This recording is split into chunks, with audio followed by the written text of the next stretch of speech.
in conclusion, I'd just like to say that the issue about secondary concentration and uke relates to the fact that whatever kind of uke that you develop in your system of Aikido training, it will directly affect the type of tore that you wind up with.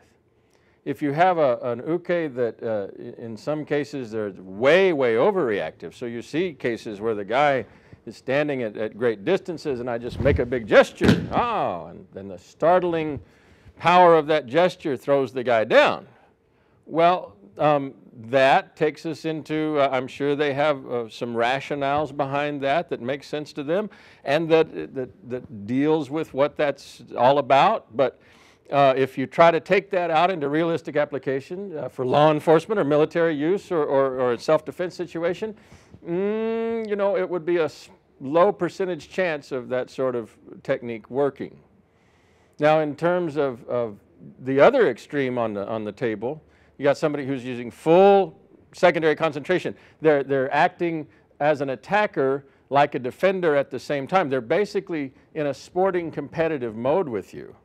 They're trying to do what they want to do to you, but they won't let you do anything that you want to do to them at the same time. So it's not like realistic application where you have full commitment. It's sort of like a specialized function.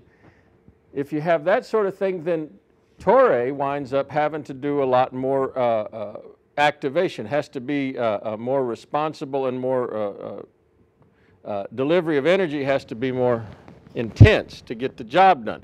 If he's normally, we're going into this Hikyotoshi form, for instance, he's reaching out and we would have something that does this to him. But he's using a lot of secondary concentration. I would have to, stretch him a lot further or coming out of my knees and my intense body drop to get the effect out of him. Well, it's excessive against a normal attack, but perfectly appropriate when you're dealing with somebody who's got a lot of secondary concentration going.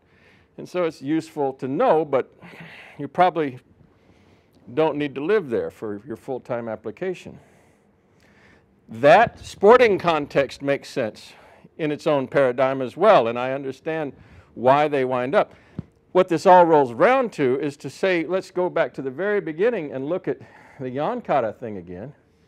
We have a very nice, easy throw coming right off of here and here because he's not really dampening the effect much. He's just trying to place power on me right here. He's not worried about what's going to happen to him. He just responds. He just recovers naturally. If I blow it, I don't do my job. Well, geez, he just runs me over. If I do my job, he gets a nice, easy throw. By taking it back to that context, and now he cranks down those parameters again, he dampens my effect, I'll wind up having to lift harder with my elbow and my shoulder and probably getting under this to make an up effect. Or I'll have to step dramatically back to try to buck him up.